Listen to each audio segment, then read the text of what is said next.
Alo, Fikro, moj fini, šta ima? Šta je reći, tražite odgodu za Vojkoviće? Ne ide ti se. Strate da te ne iskecaju. Ja šta, čovječe, ja šta ćete nego iskecat? Kad dođeš tako mladi, fin. Čuvaj nevinost, moj Fikro, kad si je dosta sačuvao, nemoj da te sad izbubaju. Joj, kad te vide tamo tako finog, mladog, neće slaziti s tebe ko dijete satrešnje. Pa sačekaj Fadila, bola, pa glumite da ste u vezi. Pa fino ufatite se za ručice, znaš, ko vi ste već u vezi. I onda dođete tamo i onda ti zatvorenici neće ništa. Znaš, neće da kvare ljubavnu idilu.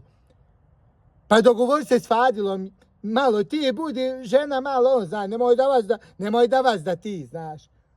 Poderat će te Fadil, on naviko tamo bebu štemat u birovu, znaš, u formi je.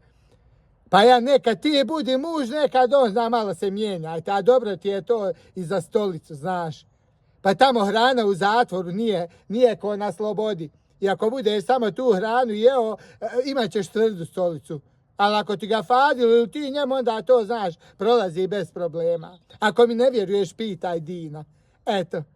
Hajde, čuvajte se, moj Fikro, i Boga mi pazi na svoje dupe. Ako ga ti ne budeš pazio, neće niko drugi. Eto, vidio si kad ste naručivali respiratore, svi se ugrađivali. Sad kad treba ležat, samo ti, Fadil i Fahrudin. Drugi se Seka i Jasim se u mišje rupe zavukli. Zato čuvaj se, moj Fikro, pusti druge.